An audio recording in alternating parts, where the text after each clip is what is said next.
Good evening po mga kababayan, ma'am, sir. This is Jam the Filipino channel. Ang inyo pong lingkod. So today is November 5, 2025 at tayo ngayon ay pupunta dyan sa may Burtis North Ayala Mall sa may back entrance, Lux Drive, Bagong Pag-asa, Diliman, Quezon City. At dadalhin ko natin sa may wait lang wait lang at tayo ay tumatawid. Continue for 700 meters, then keep right at the fork onto Quezon Avenue. Okay. So dadalhin po natin yan nasa may hindi ko mabasa, saglit. Sa may Congressional Avenue po yan, sa may Bahay Turo, sa may Cherry Congressional Bahay Turo, Project 8, Quezon City. Okay po. So magbabalik po tayo mamayang konti Head po. south on Senator Miriam P. Pag Defensa napo Santiago. natin sila, disclaimer lamang po. Ang content po natin ay kalsada at hindi ang passenger. Kaya nga naman, sakasakali naman po na may marinig kayo mga pangalan ng lugar, pangalan ng tao, pangalan ng organizations, government or private man yan, ay wala pong kinalaman ng channel nito at wala pong pinapatungkulan. Lahat po ng pinag-uusapan dito ay pawang dito lamang po yan sa loob at wala pong pinapatungkulan sa labas. Okay po, magbabalik po tayo mamaya konti pag nakuha na po natin sila. Makinig tayo ng mga nagbabagang balita at mga talakayan habang tayo ay pupunta doon sa ating pick-up area. Hindi pa sigurado kung kailan maayos. Wala kaming standard dito. Private mission ng kanilang kuwanuhan. Pagkana, may talagang kami dito. Pero bukod sa Leyte, sa bulletin ng bagyo ang Cebu, Negros Occidental at Negros Oriental at Samar Provinces. Ito ang command center ng National Electrification Administration kung saan namumonitor ng NEA ang estado ng maraming electric cooperative sa buong bansa. Pero dahil nga may bagyo, abay meron din po silang situational report kada araw. Kasi makikita natin, meron pang 3 electric cooperatives na nakararanas ng total power interruption. Ang katupan niyan, kulang 1.3 million households ang nakararanas pa rin ng brownout hanggang ngayon. Kung may 5 katao kada household, papalo na may 6 million consumers ang walang kuryente. Kapag dinagdag pa ang sa mga isla na hindi konektado sa main grid, papalo na ng 7 milyong Pilipino ang nakararanas ngayon ng brownout. Paliwanag ng NEA, hindi kasi pwedeng basta na lang i-switch on ang kuryente. For example, in Negros and Moises Padilla, mataas pa rin ang baha, hindi makapasok ang electric cooperative. In the areas in Cebu, the clearing of the streets, debris and putik, I mean, it's all over. Siyam na transmission lines ng National Grid Corporation ang kailangan pangayusin pero ayaw mangako ng NGCP kung kailan makukumpleto ang pagsasaayos ng mga nasirang linya. Hindi tayo makapagbigay ng definite na araw, definite na oras kung kailan natin marirestore yung mga linya. Pero kita nyo naman, miski kahapon pa, tuloy-tuloy na rin naman yung ginagawang restoration activities ng mga tao natin on the ground. Nilinaw ng Department of Energy na walang problema sa supply ng kuryente, pati na ng petrolyo. Ang issue ay doon lang sa linyang dadaanan ng kuryente papunta sa mga kooperatiba at linyang papunta sa mga kabahayan. Yung ibang portion ng linya nakalubog pa po sa tubig. So sinisiguro natin na nakadeploy naman yung mga tao natin at yung mga gamit kung paano kaagad na maibangon yung mga poste at mga linya para makadaan na po yung kuryente. Umapila naman si Energy Secretary Sharon Garin sa 7 milyong Pilipino na walang kuryente na pahabain pa ang pasensya dahil ginagawa naman ang lahat para maayos ang problema. First safety muna, then we'll restore, and hopefully if everything works out, then within the week sana maayos na most of these problems that we have. Sa Metro Cebu na hawak ng Visayan Electric Company o VECO, as of 10 a.m. kanina, nasa 43% pa lang ng mga customers ang naibalik ng supply ng kuryente. Habang sa Metro Bacolod naman ng Negros Electric and Power Corporation, nasa 13% pa lang ang may kuryente ngayong Miyerkules ng umaga. Napuruhan din ang bayan ng Silago sa Leyte kung Dito na tayo? saan unang naglandfall ang Bagyong Tino. Sa ngayon, marami pa rin mga residenteng umaapilan ng tulong matapos ang bagyo. Live mula sa Silago, Southern Leyte, nagtatanong si Ranulfo Doktukan. Ranulfo, gaano kalawak ang iniwang pinsala ng bagyo yan sa Silago, Southern Leyte?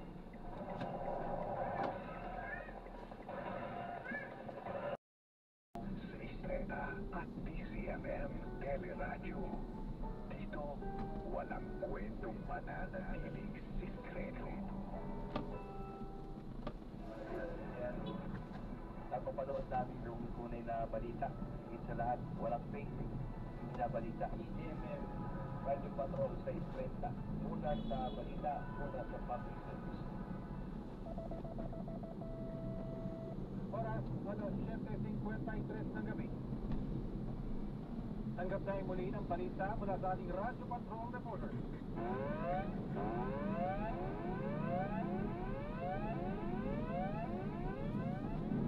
Lending standards sa mga bangko mananatiling pareho sa huling quarter ng 2025 ayon po yan sa Bangko Sentral ng Pilipinas. Narito ang balitang kumpirmado, sigurado mula sa Maynila, ang si Radio Patrol Bertizon Convert.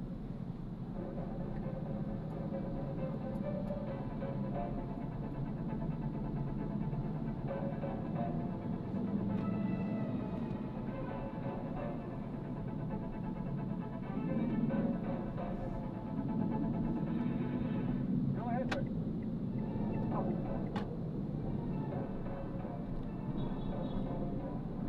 sir. Ang paalala ng Department of Budget and Management o DBM sa lahat ng ahensya ng pamahalaan, natiyak nga Manila, matitis at nakapirang ang paggamit ng pondo ng gobyerno para sa National Party o DSA na rin ngayong taon. Sa naman sa circular ang binigyan ni Budget Secretary Amena Pangandaman na dapat iwasan ng mga opisina ang labis at magkago ng paggasto sa mga okasyon. Ay sa DBM, bawal ang pagbili ng mamahaling alak, sigarilyo at paggamit ng luxury hotels o restaurant para sa mga opisyal na pagtitipon. Inibok din ng DBM ang mga ahensya na magkaroon na makabulong pagdiriwang na mapapalakas ang samahan ng mga kawani habang ginagalang ang kanilang iba't ibang paniniwala at kalagayang pang-ekonomiya. Isip ng daman tungkulin ng mga heads of agency na siguraduhin na susunod sa mga bakas at patakaran sa wastong paggamit ng pondo ng bayan. At yan ang balitang kumpirmado, sigurado, ito ang Radio Patrol, Bertizon DZMM. Maraming salamat, Bertizon. Manatiling nakatutok po sa DZMM Radio Patrol sa Isprenta at DZMM Teleradyo. Ako po, si Jay Dones. Bastang may nangyari, nakareport agad sa DZMM Radio Patrol sa Isprenta. DZMM, numero 1 sa aksyon. Hanap mo ba'y kwentuhan all night? Yung pakikiligin ka, sasabahang kumuha at tumawa. Tara na sa Kwento Night. Kwento Night. Kwento Night. Lunes hanggang Biyernes, alas 10 ng gabi sa DZMM Radio Patrol sa Estrella at DZMM Teleradyo. Dito, walang kwentong mananatiling siskreto. For now, pag forever na ba? Paano mo nga ba malalaman kung sino ang para sa'yo? Tutulungan ka ni Coach V. Vanessa Antonio sa Love Connect. Lunes hanggang Biyernes, alas 10:30 ng gabi sa DZMM Radio Patrol sa Estrella at DZMM Teleradyo. Love Connect. Sa loob ng higit 4 na buwan, ramdam na ramdam natin ang inyong suporta at pagmamahal. Dahil isa na po ang DZMM Radio Patrol sa Estrella sa mga nangungunang AM radio station ngayon sa Mega Manila ayon sa Quarter 3 Qatar Media Radio Studies. Ang DCMM Radio Patrol sa Istreta at DCMM Teleradyo ang patuloy na mapagkakatiwalaan at mapaniniwalaang maghahatid ng mga balita at serbisyong publikong kumpirmado at sigurado. Maraming salamat po, kapamilya at kaserbisyo.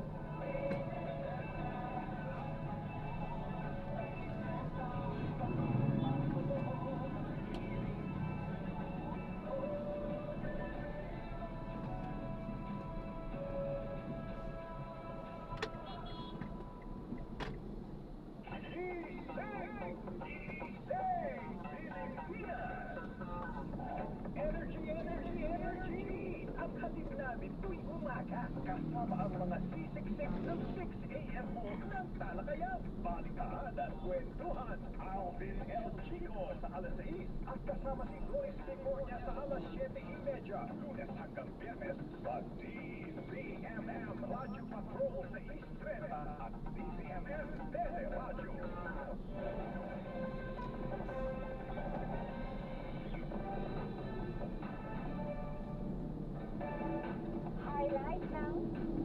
Highlight ng ikalawang trailer ng Star Cinema movie na Meet, Greet and Buy ang karakter ni Diamond Pearl Maricel Soriano bilang si Mama Baby. Ibinahagi naman ni Joshua Garcia kung bakit todo relate siya sa kanyang role bilang si Brad. Nagpapatrol, Daniel Krishna. So, ayoko. Drama, saya at kwentong pampamilya. Dito iikot ang latest offering ng Star Cinema, ang Meet, Greet and Buy na pagbibitahan ni Fiona Pascual, Joshua Garcia, Juan Carlos, Bel Mariano at Diamond Star Maricel Soriano. Excited si Joshua sa kanyang role bilang si Brad. Lahat ng family story na ginagawa ko sa 11 years ko sa industriya, lahat sila nagiging pamilya ko talaga sa industriya. Like, My Greatest Love, diba? Good Son, Meet, Greet and Buy. And kung may naiba man, siguro yung nadagdagan ako ng mapapagkatiwalaan ko. Nadagdagan ako ng pamilya. Para kay Joshua, puno ng aral ang pelikula na mismo siya, todo relate. Pati na rin ba sa sarili mo? Matulong natin. And kailangan natin maibalik sa kanila yung pagmamahal na binigay nila sa atin. Ipinakita naman ang second trailer ng Meet and Buy sa unang pagkakataon kung saan ipinakita at highlight ang pamilya ni Maricel Soriano bilang si Mama Baby. Kahit si Joshua, watch sa trailer. Yes, wait. Hindi na ako maghintay na panoorin yung pelikula. Yung reaction ko, pinapanood ko. At the same time, kami. Nasuha nito kasi mas magaan. Mapapanood na ang Meet, Greet and Buy simula sa results sa pamilya ng Roy. Kaya sa'yo, kay Gino Persen, ABS-CBN News. At yan po ang mga balitang pinantayan namin para sa inyo. Wala. Tuloy-tuloy ang pagpapatrol sa Pamilya Channel sa Pamilya Online Live at D2C. Ako po si Alvin Nausia. Katabi, pinagtatakpan natin. Sabi niya, Karen ayaw uriwala sa akin Pero ito, 50 days na lang, pasyalan. Para sa iba pang balita mag-log on sa abs.tv.com.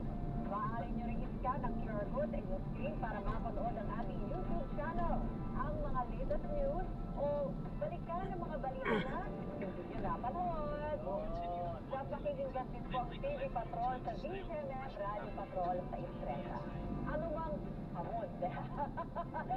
hamon, anumang panahon, tapat kaming maglilingkod. Ako po si Bernila Salran. At napapanood ng live ang TV Patrol at replay ng paborito niyong programa sa iWant.tv.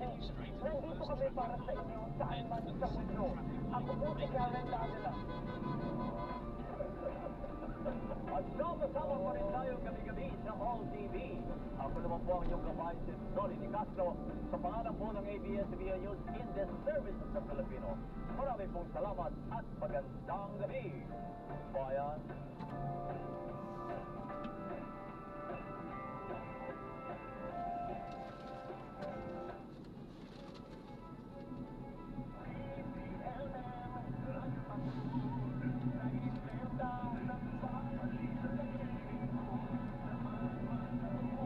Thank you.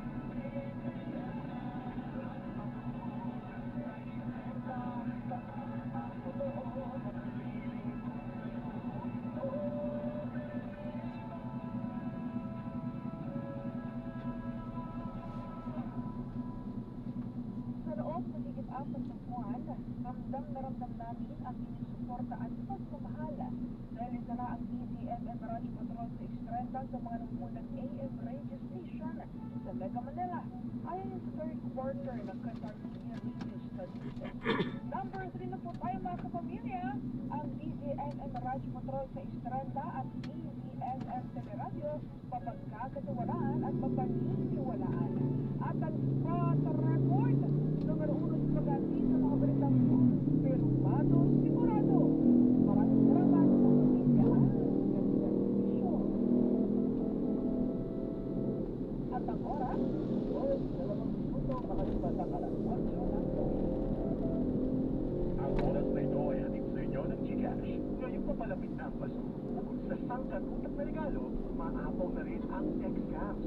Huwag mag-click ng mga kahina-hinalang link para malagi tayong chisme, maging mapagmadyan, at mag-report agad sa otoridad para hindi mabiktima.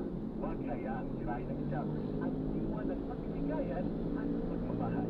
Isang paalala mula sa GCash. Huwag naman GCash is regulated by Bangko Sentral ng Pilipinas.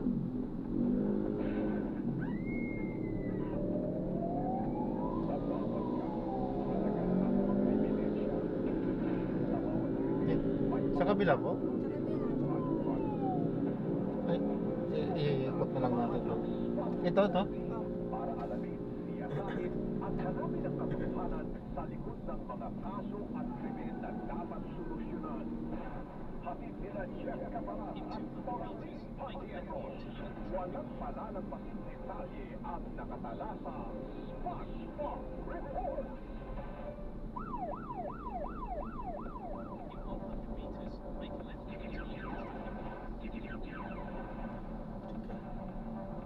Walang U-turn dito. Yan po U-turn po sa Ito? Bawal po dito? U-turn po yan. Bawal po dyan, ma'am? U-turn po yan.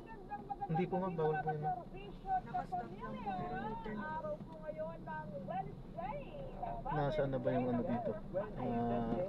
May nagbabawal dito eh, na sign din. Bawal po dyan mag-U-turn. Hump day.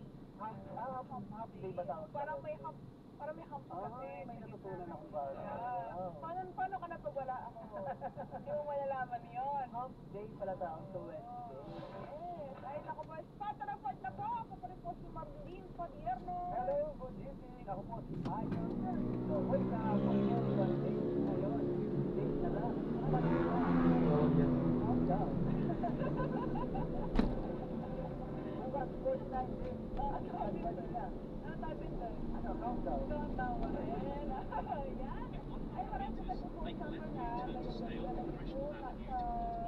Patuloy na panatalasan ng Pilipino sa malaking bahagi ng Pilipinas ay talaga naman taas ng gastol, ang lawak ng skala, at yung mga nilindol before, sila rin yung bubog ngayon sa baha. Ano po? Kalunos-lunos yung nararanasan sa ating mga kabayan ngayon. At talaga Hindi po, ma'am. Pwede po talaga dito po. Nakadyan din po ako, ma'am. Bandaron po ako ng bandang. Bandang po, Gadlawin po ako, ma'am. Minsan na akong nasita dyan, kaya alam ko kung bawal po dyan. Alam mo, dapat siguro malinawan yung NDRM, malinawan tayo. Kasi may mga lumalabas yung mga detalye, mga datos na magkakaiba. At ang pare-parehong flow sa NDRMC, so tayo po ay, may makakusap tayo mula sa OCD. Kasi merong isa, may nabasa ako kanina may 85. Hindi!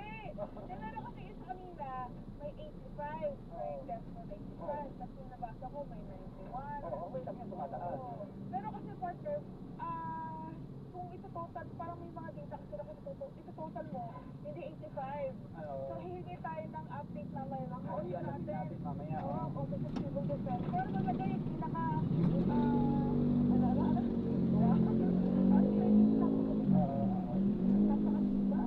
nung nakarang kumapit sa atin, talagang wala siyang para lang magbantay sa mga nangyayari sa napaligiran dahil sa na yan ha.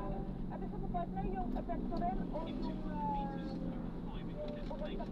sir. Ay, Actually, oo. nag-usapan ko Basta kahapon. na, kinonfirm na ng staff, Philippine Air Force na 6 na ang namatay. Oo. At hanggang sa ngayon, ito report kung tinutukoy yung pagkakalanlan ng mga labi. Ito report na kung gano'ng katagal. Pakilala? Hindi pa pakilala?